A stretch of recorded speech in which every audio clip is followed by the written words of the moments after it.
Kenalkan, nama saya Valentina Cindejo Sincen dengan NIM 2210110955 semester 3 kelas pagi. Soal UTS mata kuliah Komunikasi Bisnis. Bagian 1, pertanyaan nomor 1, apa definisi dari komunikasi verbal dan nonverbal? Jawabannya, komunikasi verbal melibatkan penggunaan kata-kata secara lisan atau tertulis, sementara komunikasi nonverbal melibatkan ekspresi wajah, bahasa tubuh, atau tanpa kata-kata untuk menyampaikan pesan.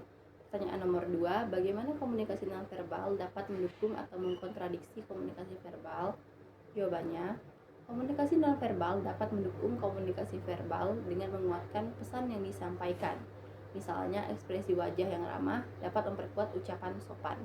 Di sisi lain, jika bahasa tubuh tidak sejalan dengan kata-kata yang diucapkan, hal itu bisa menciptakan kontradiksi, seperti senyum palsu saat mengungkapkan ketidaksetujuan. Jadi, penting untuk memperhatikan keseluruhan ekspresi komunikasi untuk memahami pesan secara menyeluruh. Pertanyaan nomor 3, apa saja jenis-jenis dari komunikasi nonverbal?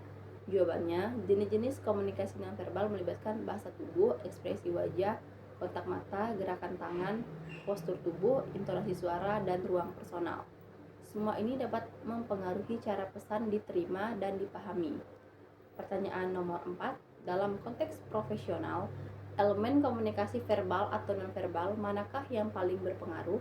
Jawabannya, dalam konteks profesional, komunikasi verbal yang jelas dan tepat seringkali dianggap paling berpengaruh. Namun, ekspresi nonverbal seperti bahasa tubuh dan ekspresi wajah juga memainkan peran penting dalam menyampaikan pesan dengan efektif dan membangun hubungan kerja yang baik. Pertanyaan nomor 5, bagaimana seseorang dapat memperbaiki keterampilan komunikasi verbalnya? Jawabannya, untuk memperbaiki keterampilan komunikasi verbal dapat melakukan hal-hal berikut. 1. Berbicara dengan orang lain secara teratur dapat membantu meningkatkan keterampilan verbal. 2. Fokus pada apa yang dikatakan orang lain dan tanggapi dengan bijak. 3. Gunakan bahasa yang jelas dan logis. 4. Meningkatkan kosakata, membantu dalam menyampaikan ide dengan lebih kaya dan variatif, dan menerima umpan balik. Pertanyaan nomor 6, apa saja tantangan yang biasanya dihadapi dalam komunikasi nonverbal lintas budaya? Jawabannya, pertama, perbedaan bahasa, kesalahan komunikasi nonverbal seperti gestur, cara berbicara, dan lain-lain, serta pandangan mereka menilai masing-masing kedua suku. Pertanyaan nomor 7, bagaimana peran komunikasi verbal dan nonverbal dalam negosiasi bisnis? Jawabannya, gaya bicara yang jelas dan diplomatis dalam komunikasi verbal dapat memperkuat argumen dan membangun kepercayaan. Di sisi lain, komunikasi nonverbal seperti bahasa tubuh yang tepat dan ekspresi wajah yang mendukung dapat memperkuat pesan verbal. Ketika kedua bentuk komunikasi digunakan secara bersinergi, mereka dapat membantu menciptakan pemahaman yang lebih baik antara pihak-pihak yang terlibat dalam negosiasi, meminimalkan risiko kesalahpahaman, dan meningkatkan peluang kesepakatan yang saling menguntungkan. Pertanyaan nomor 8, bisakah komunikasi nonverbal digunakan untuk mendeteksi kebohongan atau ketidakjujuran? Jika iya, bagaimana? Jawabannya adalah ya, komunikasi nonverbal dapat digunakan untuk mendeteksi kebohongan atau ketidakjujuran. Gestur tubuh, ekspresi wajah, dan bahasa tubuh secara umum dapat memberikan petunjuk tentang keadaan emosional seseorang dan dapat mencakup rasa bersalah atau ketidakjujuran. Misalnya, seseorang yang berbohong mungkin cenderung menghindari kontak mata, berubah ekspresi wajah secara mendadak, atau menunjukkan gerakan tubuh yang tidak sejalan dengan apa yang mereka katakan. Pertanyaan nomor 9, dalam komunikasi interpersonal, bagaimana komunikasi nonverbal memengaruhi kesan pertama? Jawabannya, gestur, kontak mata, dan postur tubuh dapat mengungkapkan keyakinan, ketidaknyamanan, atau kepercayaan diri, memberikan kesan yang mungkin lebih kuat daripada kata-kata yang diucapkan. Oleh karena itu, memahami dan mengelola ekspresi nonverbal dapat mempengaruhi bagaimana orang melihat dan merespon Anda pada pertemuan pertama. Pertanyaan nomor 10, sejauh mana teknologi mempengaruhi komunikasi verbal dan nonverbal dalam pertemuan virtual? Jawabannya, secara verbal, teknologi memungkinkan pertukaran informasi melalui suara dan kata-kata dalam waktu nyata, meskipun terpisah oleh jarak. Sementara itu dalam aspek nonverbal, ekspresi wajah, gerakan tubuh, dan bahasa tubuh dapat diterjemahkan melalui kamera dan mikrofon. Meskipun tidak selengkap pertemuan tatap muka, beberapa nuansa komunikasi nonverbal mungkin kurang terpantau karena keterbatasan teknologi virtual. Pertanyaan nomor 11. Bagaimana bahasa tubuh seseorang dapat mempengaruhi persepsi orang lain terhadap mereka? Jawabannya, bahasa tubuh seseorang dapat memberikan sinyal kuat tentang perasaan dan niat mereka. Sebagai contoh, postur yang tegap dan kontak mata dapat menciptakan kesan percaya diri dan antusiasme. Sebaliknya, sikap tertutup dan kurangnya kontak mata mungkin menimbulkan kesan tidak percaya diri atau kurang terbuka. Baik, kasus 1, wawancara kerja. Pertanyaannya, bagaimana cara mengatasi kegugupan dalam situasi wawancara kerja agar bahasa tubuh lebih mencerminkan kepercayaan diri? Jawabannya, untuk mengatasi kegugupan dalam wawancara kerja, kita bisa persiapkan pertanyaan yang mungkin muncul dan praktik jawaban. Selain itu, fokus pada pesan yang positif untuk meningkatkan rasa percaya diri dan berlatih berdiri tegak serta mempertahankan kontak mata selama wawancara untuk mencerminkan kepercayaan diri. Pertanyaan nomor 2, sejauh mana pengaruh komunikasi nonverbal terhadap keputusan perekrut dalam menilai seorang kandidat? Jawabannya, komunikasi nonverbal dapat memiliki pengaruh signifikan terhadap keputusan perekrut. Bahasa tubuh, ekspresi wajah, dan kontak mata dapat memberikan wawasan tambahan tentang kepribadian, kepercayaan, dan kemampuan interpersonal seorang kandidat. Keseluruhan komunikasi nonverbal dapat memengaruhi persepsi perekrut terhadap kesesuaian kandidat dengan budaya perusahaan dan peran yang ditawarkan.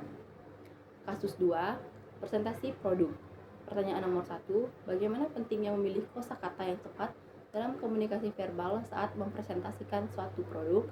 Nah, jawabannya, pemilihan kosakata yang tepat dalam presentasi produk sangat penting karena dapat mempengaruhi persepsi audiens terhadap produk tersebut.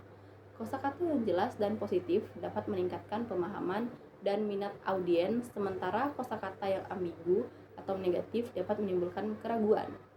Sebagai hasilnya, pemilihan kata yang tepat dapat membantu membangun citra positif tentang produk dan memudahkan audiens untuk memahami nilai tambahnya. Pertanyaan nomor 2, bisakah komunikasi nonverbal efektif mengimbangi kelemahan dalam komunikasi verbal? Berikan contohnya. Nah, jawabannya adalah ya. Komunikasi nonverbal dapat efektif mengimbangi kelemahan dalam komunikasi verbal. Sebagai contoh, ekspresi wajah yang jelas, gestur tubuh, intonasi suara, dan kontak mata juga dapat memperkuat atau mengklarifikasi pesan verbal yang mungkin ambigu. Nah, kasus ketiga, pertemuan tim.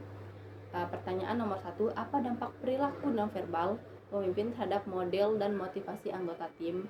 Jawabannya, perilaku nonverbal pemimpin seperti sikap tidak sabar atau kurangnya minat yang terlihat melalui gestur seperti melihat jam tangan atau ponsel dapat memiliki dampak negatif terhadap tim. Anggota tim mungkin merasa kurang dihargai atau kurang termotivasi untuk berkontribusi dengan ide-ide mereka. Hal ini bisa merugikan dinamika tim dan mengurangi rasa solidaritas yang diinginkan oleh pemimpin. Sebagai pemimpin, pentingnya untuk memberikan perhatian penuh saat anggota tim berbicara, menciptakan lingkungan yang mendukung dan memperlihatkan sikap positif untuk memotivasi tim.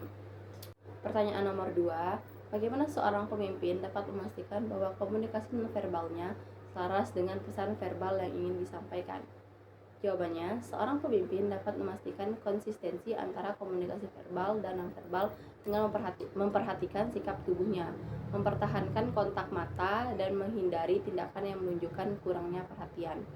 Keterlibatan aktif, mendengarkan dengan penuh perhatian, dan menunjukkan ekspresi wajah yang mendukung pesan verbal juga membantu memperkuat komunikasi positif. Kasus 4, diskusi kelas. Pertanyaan nomor 1, bagaimana mahasiswa tersebut bisa meningkatkan kemampuan komunikasi nonverbal untuk mendukung poin-poin yang disampaikan secara verbal?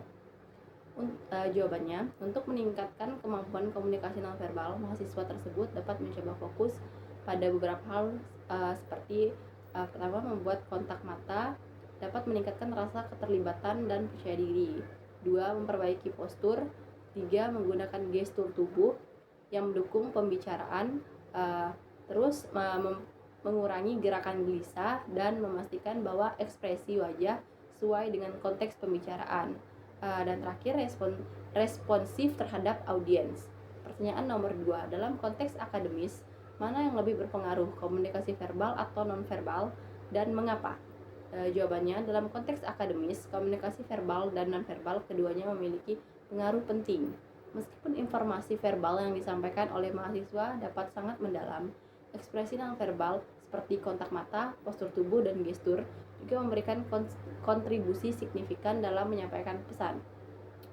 Komunikasi nonverbal dapat memperkuat atau meredam dampak komunikasi verbal, sehingga kombinasi yang efektif dari keduanya dapat meningkatkan pemahaman dan daya serap audiens terhadap materi yang disampaikan.